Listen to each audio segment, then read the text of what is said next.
Hello everyone, welcome back to my channel. I hope you all are doing great.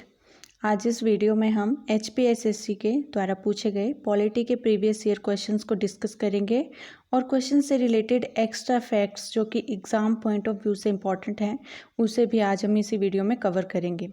ये सभी questions answers provisional answer की के according है जो आपके आने वाले एग्ज़ाम के लिए इम्पॉर्टेंट होंगे। तो चलिए शुरू करते हैं क्वेश्चंस को। फर्स्ट क्वेश्चन है, which is not a feature of Indian constitution. इनमें से कौन भारतीय संविधान की एक विशेषता नहीं है? ऑप्शंस हैं federal government, president form of government, independence of judiciary, parliamentary form of government. तो चलिए आंसर देखने से पहले सबसे पहले इन ऑप्शंस का मतलब समझ लेते हैं कि क्या मतलब है। फेडरल गवर्नमेंट का मतलब है ऑप्शन ए, यानी फेडरल गवर्नमेंट का मतलब है संघीय सरकार। उसका मतलब है dividing of power between centre and state.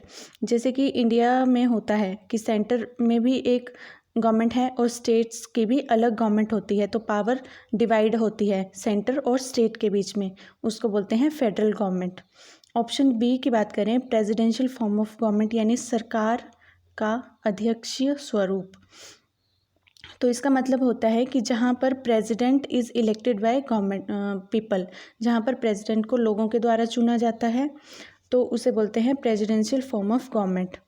Option c है इंडिपेंडेंस ऑफ जुडिशरी, स्वतंत्र न्यायपालिका, यानी जो हमारा कोर्ट्स हैं, सुप्रीम कोर्ट है, हाई कोर्ट्स हैं, वो इंडिपेंडेंट हैं, फेयर हैं और न्यूट्रल हैं, उसको बोलते हैं independence of judiciary. Option D की बात करें, पार्लियामेंट्री फॉर्म ऑफ गवर्नमेंट, यानी पार्लियामेंट है, यानी इंडिया में पार्लियामेंट फॉर्म ऑफ गवर्नमेंट है, यानी इंडिया में लोकसभा भी है, पार्लियामेंट है। पार्लियामेंट में दो सदन होते हैं, लोकसभा और राज्यसभा। तो अब देखते हैं इसमें राइट आंसर क्या है। इसमें राइट आंसर है option b, president form of government Indian constitution का फीचर नहीं है, क्योंकि इंडिया में जो प्रेसिडेंट होता है उसको डायरेक्ट पीपल के द्वारा नहीं चुना जाता है। ठीक है, नेक्स्ट क्वेश्चन देखते हैं। Universal adult franchise shows that India is a country which is सार्वत्रिक वयस्क मताधिकार प्रदर्शित करता है कि भारत एक ऐसा देश है जो ऑप्शन ए है सेक्युलर, ऑप्शन बी है सोशलिस्ट, ऑप्शन सी है डेमोक्रेटिक, ऑप्शन डी है सॉवरन। तो इसका राइट आंसर है ऑप्शन सी, डेमोक्रेटिक। अब यूनिवर्सल एडल्ट फ्रेंचाइजी का मतलब क्या है? इसका मतलब है कि 18+ जो भी लोग हो गए हैं उन्हें वोट देने का अधिकार है, चाहे उनकी इनकम कुछ भी हो, उनका जेंडर कुछ भी हो, उनका सोशल स्टेटस कुछ भी हो, रिलीजन कुछ भी हो, उनका पॉलिटिकल स्टेटस कुछ भी हो, इन सब चीज़ों के बावजूद उनको वोट देने का अधिकार है अगर कोई भी 18+ हो गया है। ठीक है, इसको बोलते हैं यूनिवर्सल एडल्ट फ्रेंचाइजी। अगर बात करें ऑप्शन ए की सेक्युलर, तो सेक्युलर का मतलब है नॉट कनेक्टेड विद रिलीजन और स्पिरिचुअल मैटर्स, यानी रिलीजन और स्पिरिचुअल मैटर्स से रिलेटेड, उसको बोलते हैं सेक्युलर। सोशलिस्ट तो समाजवादी होता है। और ऑप्शन डी की बात करें सॉवरन, तो इसका मतलब है कि सेंट्रलाइज गवर्नमेंट है, यानी स्टेट गवर्नमेंट भी है, सेंट्रल गवर्नमेंट भी है, लेकिन जो मेन पावर है वो सेंटर के पास है, उसको बोलते हैं सॉवरन। ठीक है, नेक्स्ट क्वेश्चन की बात करते हैं। The item education belongs to, शिक्षा विषय संबंधित है। ऑप्शन ए है union list, option b state list, option c concurrent list, option d residuary subjects. इसका राइट आंसर है ऑप्शन सी, कंकरेंट लिस्ट। अब अगर बात करें इंडियन कॉन्स्टिट्यूशन में कितनी लिस्ट हैं, तो ये हैं 3 लिस्ट। फर्स्ट है यूनियन लिस्ट, दूसरी है स्टेट लिस्ट और थर्ड है concurrent list. Next question, who admit a new state to the union of India. Bharat संघ में एक नए राज्य को स्वीकृति कौन देता है? अगर नया राज्य बनाना हो तो किसकी स्वीकृति चाहिए होती है? तो ऑप्शन देखते हैं। Option a president, option b supreme court, option c prime minister, option d parliament. तो इसका राइट आंसर है ऑप्शन डी, पार्लियामेंट। अगर कोई नया स्टेट बनाना हो तो पार्लियामेंट में सबसे पहले बिल पास होता है, उसके बाद नया स्टेट बनता है। नेक्स्ट क्वेश्चन की बात करते हैं। Fundamental duties are included in the Indian constitution by which amendment? भारतीय संविधान में किस संशोधन द्वारा मौलिक कर्तव्यों को शामिल किया गया है? ऑप्शंस हैं, option a 42, option b 44, option c 52, option d 73। इसका राइट आंसर है ऑप्शन ए 42 अमेंडमेंट एक्ट, जो कि 1976 में हुआ था। और अगर बात करें फंडामेंटल ड्यूटीज़ की, तो कितनी फंडामेंटल ड्यूटीज़ हैं? तो ये हैं 11 फंडामेंटल ड्यूटीज़। और फंडामेंटल ड्यूटीज़ को आर्टिकल 51A में लिखा गया है। और कौन सी कंट्री से इंस्पायर होकर ली गई हैं? ये ली गई हैं USSR से, जिसको करंट टाइम में रशिया बोलते हैं। और एक और क्वेश्चन पूछा जाता है कि किसकी रिकमेंडेशन पर फंडामेंटल ड्यूटीज़ को इंडियन कॉन्स्टिट्यूशन में अमेंड किया गया था? तो ये किया गया था स्वर्ण सिंह कमेटी की रिकमेंडेशन पे।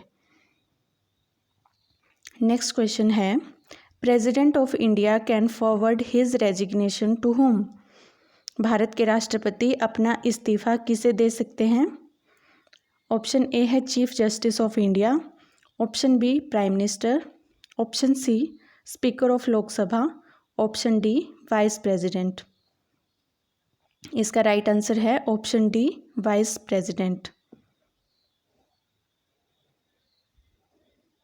नेक्स्ट क्वेश्चन है, who chairs the meeting of council of ministers? मंत्री परिषद की बैठक का सभापति कौन होता है? ऑप्शन ए है prime minister, option b president, option c cabinet secretary, option d speaker of Lok Sabha. इसका राइट आंसर है ऑप्शन ए प्राइम मिनिस्टर। अगर बात करें ऑप्शन बी प्रेसिडेंट की, तो इंडिया के प्रेसिडेंट कौन है अभी? ये हैं रामनाथ कोविंद। अब अगर ऑप्शन सी की बात करें कैबिनेट सेक्रेटरी कौन है? ये हैं राजीव गौबा जी। अगर ऑप्शन डी की बात करें स्पीकर ऑफ लोकसभा, तो ये हैं ओम बिरला जी। नेक्स्ट क्वेश्चन है, who is the chairman of Rajya Sabha? Rajya Sabha का सभापति कौन होता है? Option a president of India, option B prime minister of India, option c vice president of India, option d speaker of Lok Sabha. इसका राइट आंसर है option c vice president of India. अगर आपसे पूछा जाए वाइस प्रेसिडेंट ऑफ इंडिया कौन है, तो ये हैं एम वेंकैया नायडू। और अगर बात करें स्पीकर ऑफ लोकसभा, तो स्पीकर ऑफ लोकसभा ये हैं ओम बिरला जी। अगर कई बार वाइस प्रेसिडेंट से रिलेटेड ये भी क्वेश्चन पूछा जाता है कि वाइस प्रेसिडेंट कौन से सदन का हिस्सा होता है, लोकसभा या राज्यसभा? तो इसका आंसर होता है नन, किसी भी सदन का हिस्सा नहीं होता है वाइस प्रेसिडेंट। नेक्स्ट क्वेश्चन है, इंडियन पार्लियामेंट इज, भारतीय संसद है, option A unicameralism, option B bicameralism, option C tricameral और option D none of these.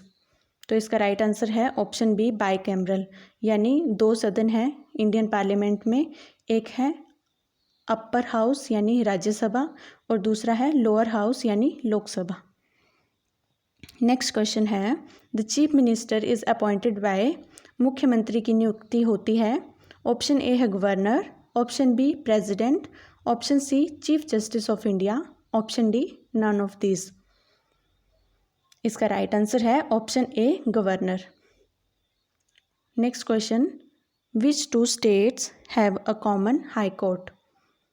किन 2 राज्यों का एक उभय उच्च न्यायालय है? Option a HP and UP, option B Gujarat and Maharashtra, option c Kerala and Tamil Nadu, option d Haryana and Punjab. इसका राइट आंसर है option d Haryana and Punjab. और कहाँ पर है हाई कोर्ट? इनका है चंडीगढ़ में। Next question 17, in India how many times has the president declare financial emergency? Bharat में कितनी बार राष्ट्रपति ने आर्थिक आपातकाल की घोषणा की? ऑप्शन ए है never, option b 2 times, option c 3 times, option d once. इसका राइट आंसर है ऑप्शन ए नेवर।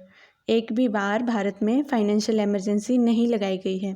ठीक है, अगर बात करें एमरजेंसी प्रोविज़न्स की, तो एमरजेंसी प्रोविज़न क्या होते हैं? एमरजेंसी किसी भी टाइप की इंडिया में, तो इसको 3 पार्ट्स में डिवाइड करते हैं।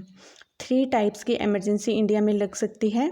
फर्स्ट है नेशनल एमरजेंसी, सेकंड है प्रेसिडेंट रूल जिसको स्टेट एमरजेंसी भी बोलते हैं, और थर्ड है फाइनेंशियल इमरजेंसी।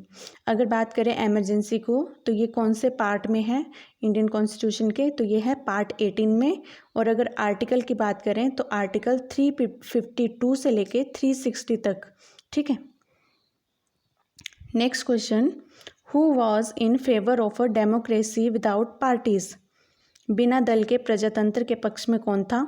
ऑप्शन ए है JP Narayan, option B BN Dutt, option C MN Roy, option D JL Nehru.